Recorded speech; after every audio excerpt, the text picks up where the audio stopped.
When you think about businesses that are selling through the roof, like aloe or skins, sure, you think about a great product, a cool brand, and brilliant marketing. But an often overlooked secret is actually the businesses behind the business, making selling and for shoppers, buying simple. For millions of businesses, that business is Shopify.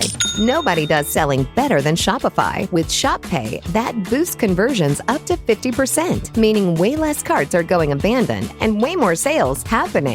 So if you're into growing your business, your commerce platform better be ready to sell whatever your customers are scrolling or strolling on the web, in your store, in their feed, and everywhere in between. Businesses that sell more, sell on Shopify. Upgrade your business and get the same checkout Skins uses. Sign up for your $1 per month trial period at shopify.com/Westwood1, all lowercase. Go to shopify.com/Westwood1 to upgrade your selling today. Shopify.com/Westwood1.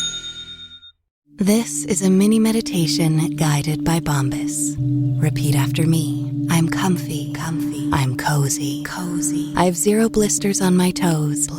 And that's because I wear Bombas, the softest socks, underwear, and t-shirts that give back. One purchased equals one donated. Now go to bombas.com/listen and use code LISTEN for 20% off your first purchase. That's BOMBAS.com/listen and use code LISTEN at checkout.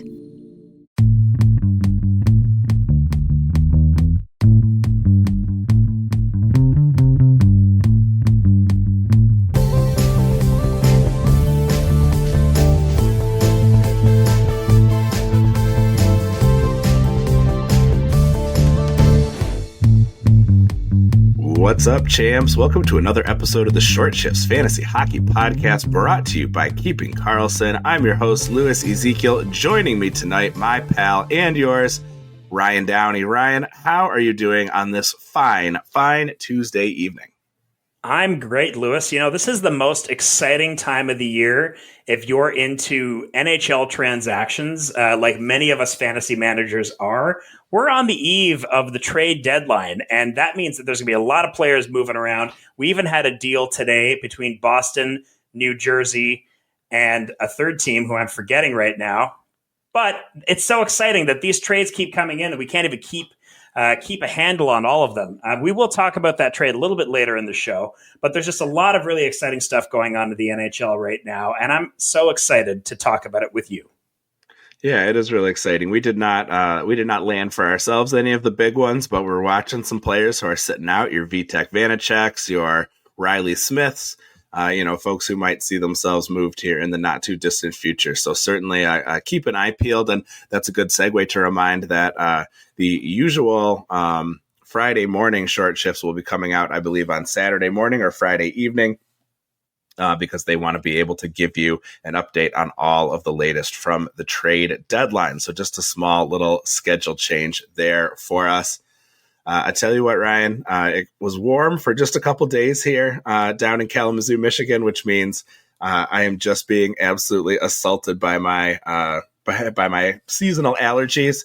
I feel like I'm being hauled down with a high stick to my face to try to stop a breakaway on a very important outdoor game. And it just isn't being called. There's no sympathy either for, people experiencing these kind of illnesses or for players getting chopped in the face and hauled down to the ice. So it's just one of those kind of periods here. But anyway, let's get back to things. I know it's hard to call a penalty against an Ohio team in the horseshoe. So I understand that at least.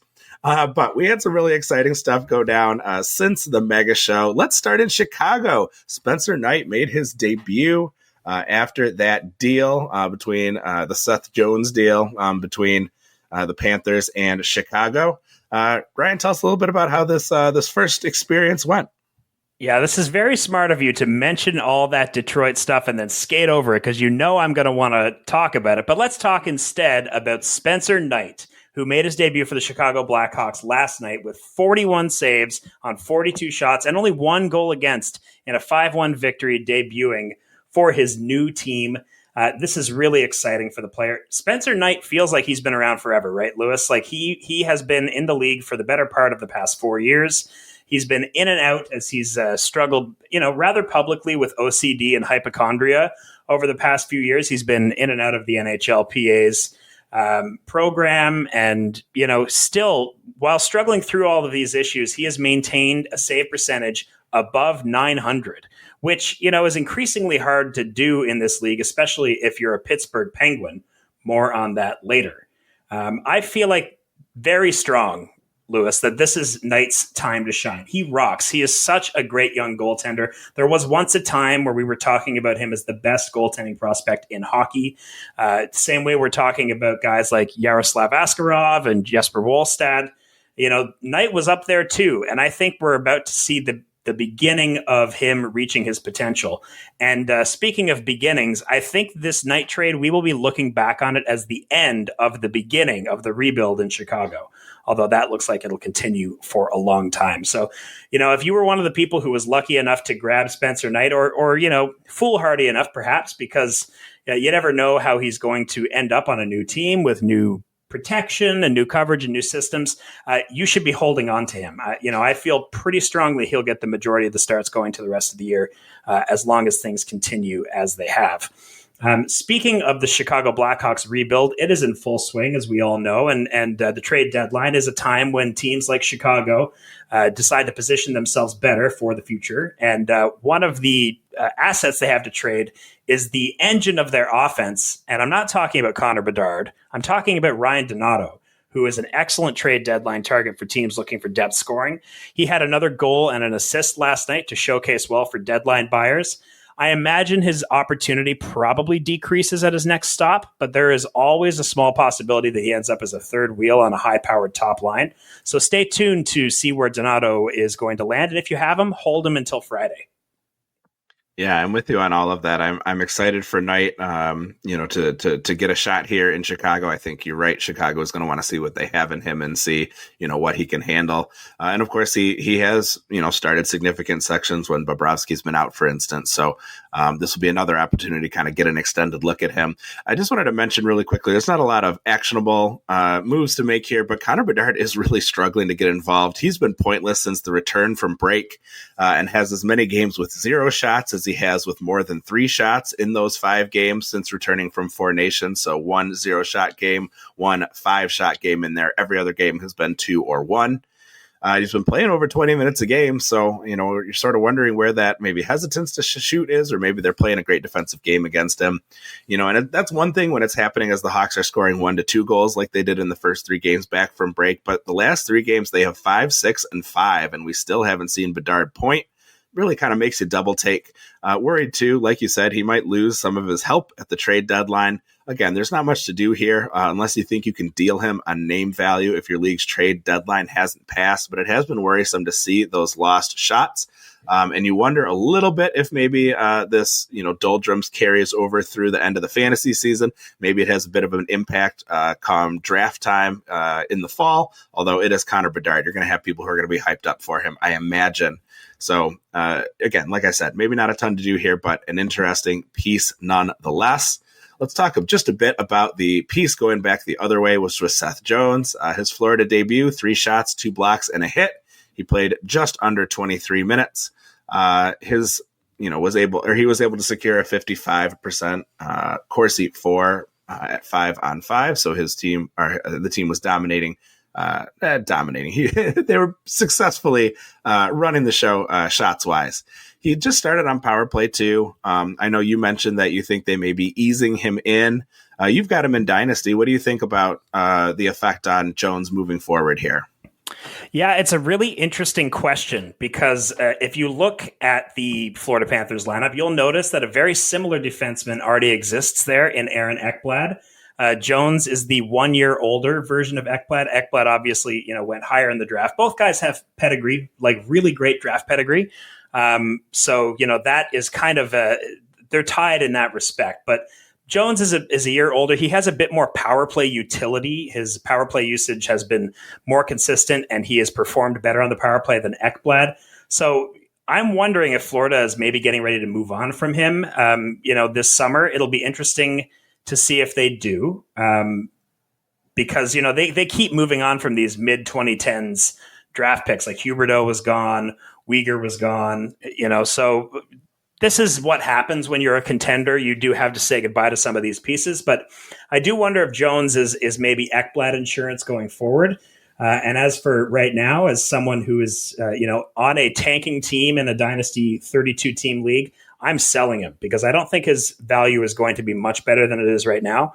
So I'm selling him as if he's a higher end power play one quarterback because he is on the defending Cup champions power play with guys like Barkov and Tkachuk when he's healthy. And, Bennett sometimes gets in there, Verhaeghe, lots of firepower, and Jones will fit right in. Speaking of players fitting right back in, we have Trevor Zegras returning from his 3-game suspension, which he accrued from, a ill-timed, perhaps ill-advised headshot on your Michael Rasmussen of the Detroit Red Wings, who will miss his 3rd game or is in the process of missing his 3rd game tonight against Carolina. Looks like he won't be back anytime this week either. So that's a bit of bad news for the Detroit Red Wings, where it's kind of piling up there.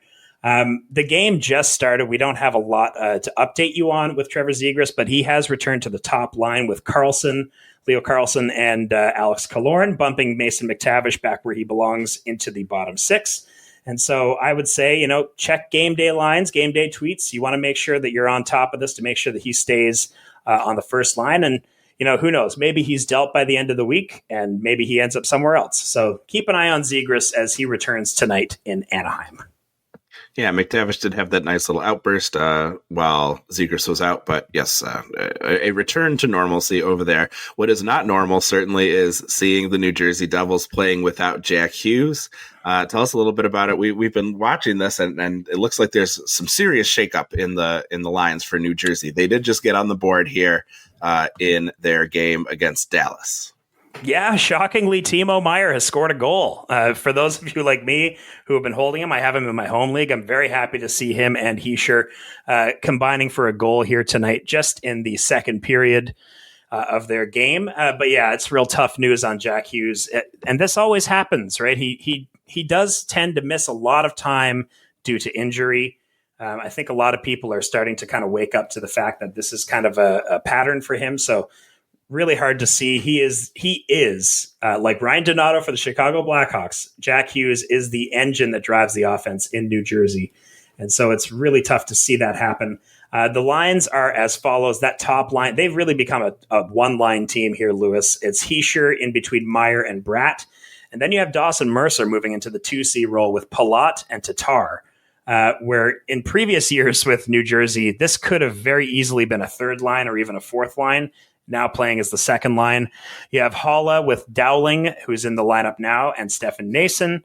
Again, Nason has moved up and down the lineup, but they need him on that 3rd line right now to create, the specter of offense. And then you have Lazar with Bastian and Cotter on the 4th line. So really tough look in New Jersey, and it's looking like he's going to be out for a little while. I don't know if you saw this, Lewis, but there was a report, unconfirmed, that Luke Hughes was seen exiting the dressing room in tears after Jack's injury. So I'm hoping it's not as bad as that would seem. But, I guess we'll have to wait and see. Yeah, so looking at how the lines have shaken out, so Hughes had been on that line with Palat and Bratt, so now it's Hischier, Bratt, and Meier. That looks a little bit like maybe an upgrade for Nico at even strength, upgrading Mercer to Meier. Again, it kind of depends on what Meier can produce, but nice to see him get on the right side of the score sheet here on Tuesday night. Just thinking out loud, Timo's had such a disappointing season. I think he'll probably be available at a discount next season at the draft table, but he'd only be a steal if we can see significant improvement. Just to touch on what you said about Jack being the straw that stirs the drink for the New Jersey offense. On the 27th of February, Nick Chavancy tweeted that the Devils had scored 25 goals in the previous 9 games, and Hughes was on the ice for 20 of them. He was on the ice for 1 of the 3 they scored in the 2 games since, so that makes it 28 goals in 10 games with Jack on the ice for 21. So the Devils could really be in trouble if others do not step up. And Mike Morreale pointed out that only Hughes and Bratt had more than 5 points in the 9 February games. So that is a lot of weight being carried by 2 players, and now one of them is out for the foreseeable future. Ryan, take us over to Columbus. Obviously, I'm I'm torn because on the one hand, I have some Columbus players and I love what they're doing for me in fantasy. I'm a little upset about how the outdoor game went, but you had a little bit to talk about outjury and injury wise for the Blue Jackets. Yeah, Lewis, I feel like we're going to be talking about this the whole episode, but I think we all know that that's how that game had to end with the grand majority of the fans in the shoe there as Columbus fans.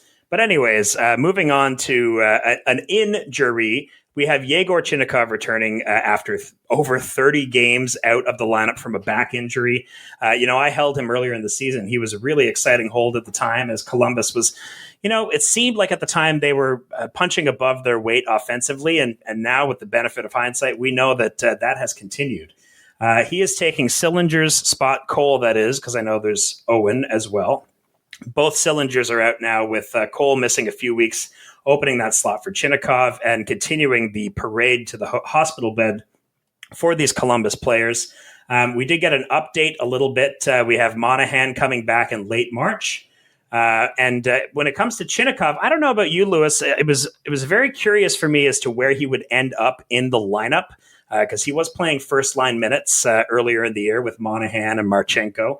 I didn't think that it was likely that they would break up what has been an exciting top line for them with Voronkov and Fantilli, or as Elon calls him, Mo, and Marchenko. And it turns out that they agree. So they have brought Chinakhov back in on the second line with Boone Jenner and Kent Johnson.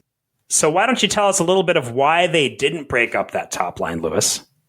Well, it has been a nice little run from Voronkov. He had a little bit of a slow bit for a while, but yeah, he's had 1 goal, 4 assists in the past 4 games on that line 1 and power play 1. So it's a nice spot for him to produce from. He definitely does seem like the third wheel with Fantilli and Marchenko being pretty well tied together for the last while. So he could be demoted with a shakeup, but he's just 34% rostered on Yahoo. So if you're looking to get a piece of top Columbus deployment, which is not something a lot of us were thinking preseason, Voronkov could be a good option for you. But yeah, with Chinakhov, Jenner and Johnson is a good place to be too. Unlike the Devils, this is a team that actually has some depth, which is pretty surprising, but it's been nice to see some of these guys step up. Fantilli called Mo because his first name is Adamo, but I like to call him Hot Dogs because that's what Zach Werenski calls him for number 11. And he calls Werenski Snowman. So I like that too. All right, we're going to take a quick break here. You're listening to Short Shifts. It might not feel like it, but spring is right around the corner. Know how you can tell? Golfers are hitting the links, and we have some tournaments to talk about. And if you want to do more than just talk, put your money where your mouth is. Get in on all the tee to green action with DraftKings Sportsbook. From Thursday's opening round through the closing round Sunday, DraftKings Sportsbook has you covered with tournament props, live betting, odds boosts, and so much more. If you've never bet on golf before, it's easier than you think. Just pick something simple like a golfer to win the tourney and make your pick. It's that easy. I'm looking at the odds now for the tournament. I do not know any of these people, but it looks like Scotty Scheffler is the favorite. So do you think Scotty Scheffler is going to win? Or let's see, who has the highest odds? You know who has really long odds? Patrick Rogers. He must be a real nobody, but maybe a nobody's won golf tournament. I don't even know, but if you think Patrick Rogers is going to win this golf tournament, that maybe take a look at DraftKings Sportsbook. By the way, here's something special for first timers. New DraftKings customers bet $5 to get $150 in bonus bets instantly. Download the DraftKings Sportsbook app and use code THPN. That's code THPN for new customers to get $150 in bonus bets when you bet just $5 only on DraftKings. The crown is yours. Gambling problem? Call 1-800-GAMBLER. In New York, call 877-8-HOPE-NY or text HOPE-NY 467-369. In Connecticut, help is available for problem gambling. Call 888-789-7777 or visit ccpg.org. Please play responsibly. On behalf of Boot Hill Casino and Resort in Kansas, 21 and over. Age and eligibility varies by jurisdiction. Void in Ontario. Bonus bets expire 168 hours after issuance. For additional terms and responsible gaming resources, see dkng.co/ice. This episode brought to you by Progressive Insurance. Do you ever find yourself playing the budgeting game? Shifting a little money here, a little there, and hoping it all works out? Well, with the Name Your Price tool from Progressive, you can get a better budgeter and potentially lower your insurance bill too. You tell Progressive what you want to pay for car insurance, and they'll help find you options within your budget. Try it today at Progressive.com. Progressive Casualty Insurance Company and Affiliates. Price and coverage match limited by state law. Not available in all states. Welcome back to Short Shift. So, Ryan, in our intro, you previewed a little bit about a trade that took place here between the Bruins and New Jersey and Edmonton. So tell us a little bit about what went down and what, if anything, we should be excited about fantasy-wise from this deal. Yeah, we've made you wait long enough before talking about the big trade of the day, and that mystery third team, as Lewis has intimated here, is the Edmonton Oilers, who have made a pair of deals, as I said, with Boston and New Jersey. And it's a bit complicated, so I will just read the official trade document here. Boston Bruins trade Trent Frederic at 50% retained cap hit to New Jersey in exchange for unsigned draft choice Peter Hauser. New Jersey then trades that Trent Frederic contract to Edmonton, where he will end up in exchange for unsigned draft choice Shane LaChance, who rejoins his father, Scott LaChance, who's a scout for New Jersey. Nepo babies exist in the NHL too, Lewis.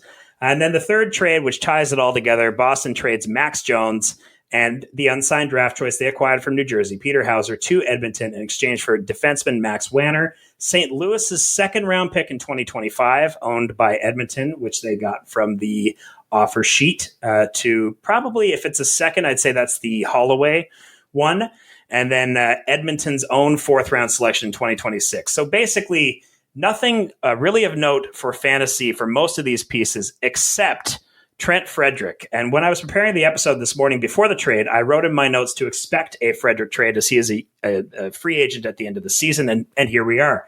I imagine, and Lewis, you can correct me if you think I'm wrong here, if I'm eating space cake or barking up the wrong tree, but I think he'll be given a shot in the top six.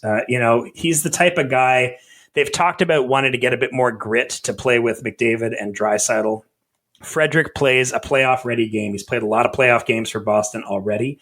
And it's not like Podkolzin or Matt Savoy have done anything really worthwhile staying there. I think this is one of those trades where you see the status of a player completely change. And so Frederic, who has been kind of a 40-point depth guy up to now, I think he could possibly get up to the 50 to 60-point plateau. He did have some offensive success in junior.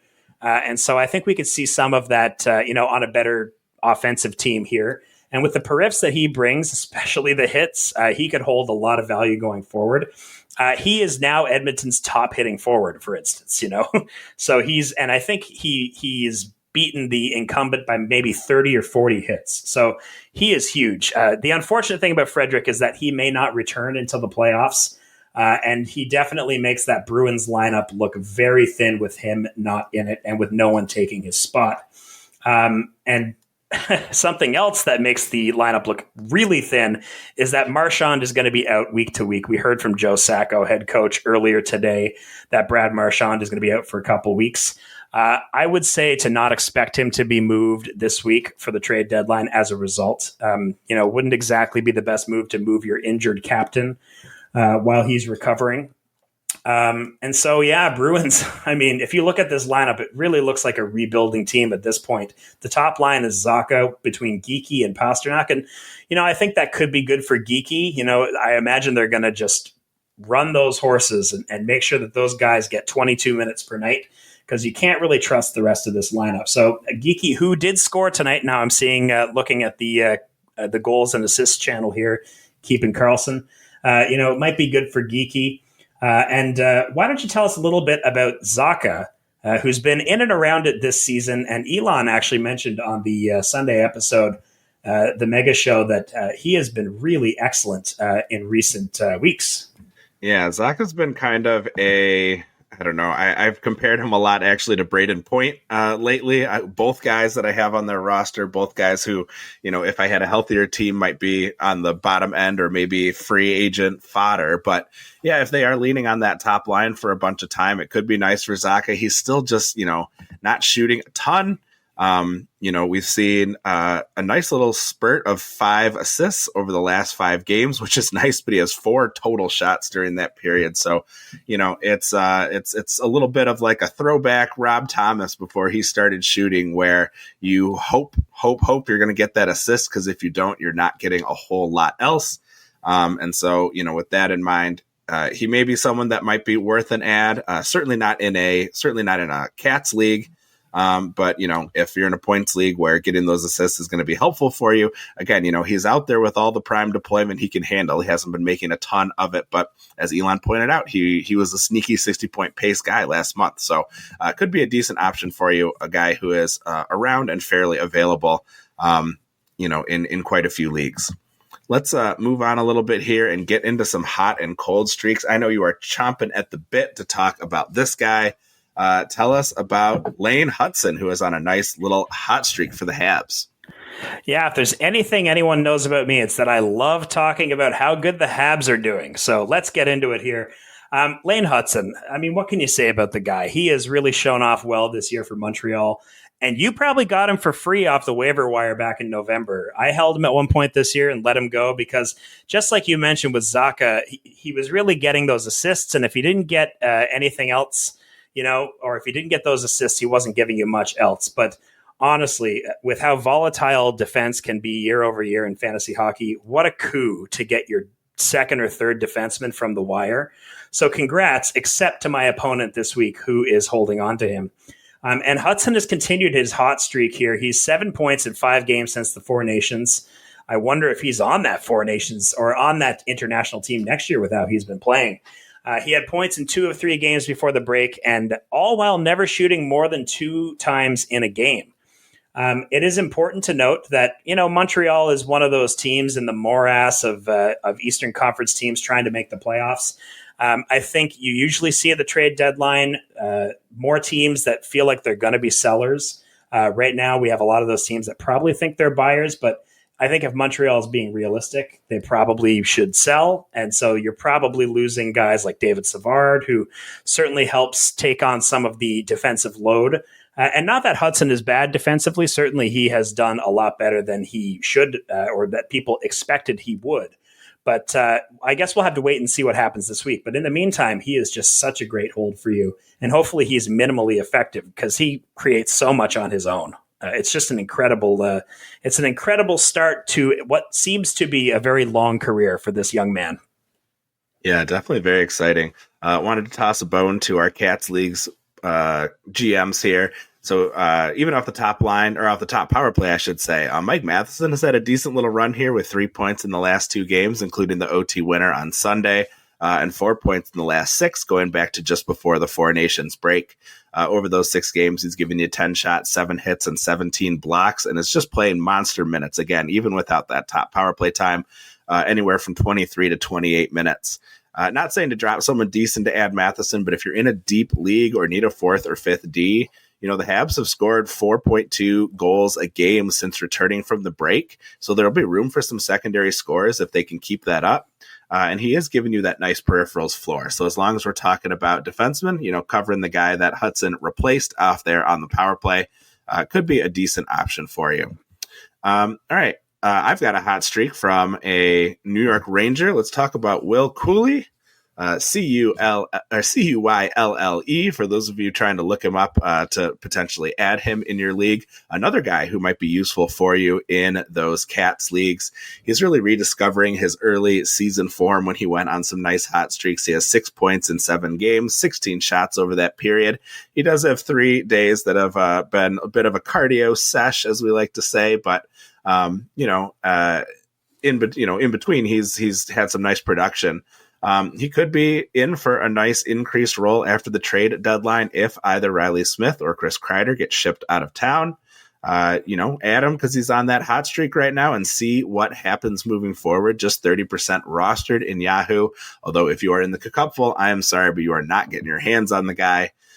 He's also averaging over 3 hits a game during that stretch. I did bring him up as a possible categories league darling, and he's been outstanding for hits all season long. So if you're in a Cats league, or if hits are counting for a decent amount in your points league, I'd be all over this. Love that chance for him to cement a top 6 role rest of season if Smith or Kreider is shipped out.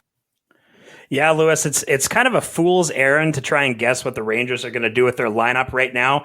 They got a lot of guys out injured and some guys who are rumored to be in deals. And Chris Drury does seem to be pretty trigger happy when it comes to shipping some of these older guys out.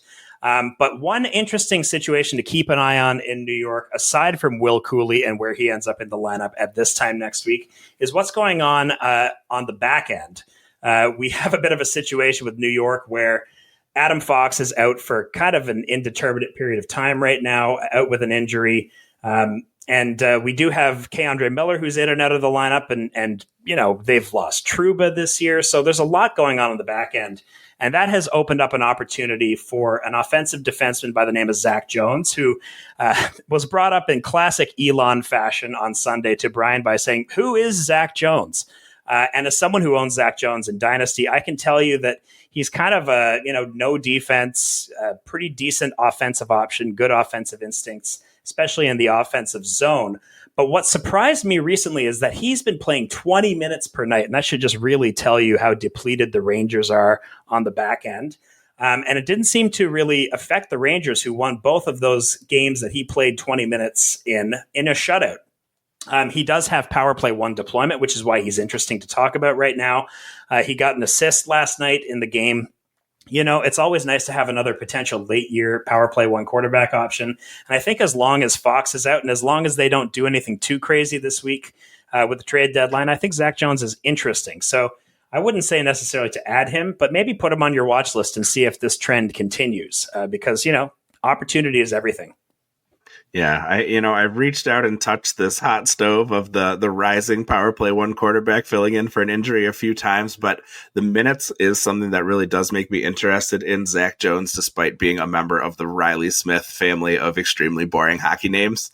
So I think that's really nice to see him get that assist and maybe show that he's got something. Hopefully he doesn't end up, like the Cam York of seasons past where or even the Darren Radish. I know he's had a few nice assists recently, but where he holds that position for a little while, but doesn't necessarily do a ton with it, and eventually kind of fades into obscurity. A good opportunity for him as you head potentially into your fantasy playoffs, though. So that's definitely one to keep an eye on. All right, Ryan, I'm going to give you the floor on this one. I know you've been excited to talk about this. As Tracy Morgan once said, I don't want to go on a rant here. Tell us about how you're feeling about these Pittsburgh goalies. Yeah, I won't go too long on this because I was reminded last night by Shams that they did address this on the previous Short Shifts episode, but I want to leave no doubt in the minds of Short Shift listeners that there is no good Pittsburgh goaltender this season, period. End of story. It's probably not for the reason that you think, though, because it is true. Yes, Pittsburgh is a well below average defensive team. They've always played this kind of rush style that doesn't lend itself well to goaltender success. We all know that. But, and they have maybe 2.5 NHL level defensemen right now, Carlson, Letang, and P.O. Joseph on a good night. None of those guys have really been known for their defensive acumen, especially at this point in their careers for Carlson and Letang.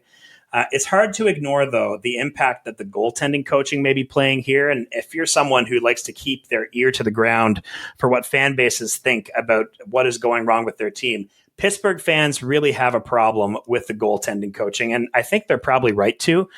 Pittsburgh's goaltending development staff includes Andy Chiodos as the goaltending coach, who once played as a kind of replacement level goaltender in the AHL for Wilkes-Barre Scranton for the Penguins, and John Elkins, who is a name that will be familiar to Leafs fans, as he was the director of goaltending who was responsible for such great decisions as let's trade for Matt Murray and then re-sign him. Before he scurried after Dubas to Pittsburgh and left the Leafs to deal with that mess. Well, now the Leafs have never looked better in net since Elkins left, and the Penguins don't have a guy over 900 on the entire season. Yes, each goalie has less than half of their starts categorized as quality starts, And Zary, Blomqvist, and Nedeljkovic are 4th, 6th, and 7th worst of all NHL goaltenders this year in goals saved above expected at 5-on-5. They're worse on the penalty kill, if that's even possible. And they're in the company of other failed goaltending projects on the season. Philip Grubauer, who last I heard was playing in Coachella Valley on a $5-something million contract. So that's great for them. Caden Primo, who actually has been pretty hot recently in Laval for the Montreal Canadiens farm team. And Alex Georgiev, who, I can't say much as he did turn in a pretty good performance against the Leafs last night, but they haven't had great seasons either. Chiodos, the former Wilkes-Barre netminder, has been in this role with the NHL goalies at Pittsburgh for 4 years, and this year represents the steepest drop-off, with Nedeljkovic being the only negative goal saved above expected goalie last season, and only barely. So perhaps it's time for a new voice for the goaltenders in Pittsburgh.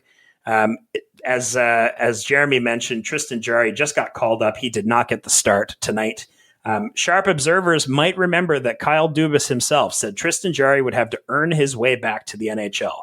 But when your top goaltending prospect in Blomqvist gets lit up for 6 goals by your former team, the Toronto Maple Leafs, the rules go out the window, and Jarry is coming back to the NHL after giving up 13 goals in his last 3 games in the AHL. And so I just think stay away. Like, there's no point in putting yourself through this, especially if you're fighting for the playoffs. Just forget that Pittsburgh even has a goaltender, because that's pretty much what the result is. Yeah, I think that's pretty smart. You talk about getting a new voice in the goaltending coaching position. Give me the voice of Davison, Michigan's post-hardcore band Chiodos. Anyone recognizes that name, give me a shout out.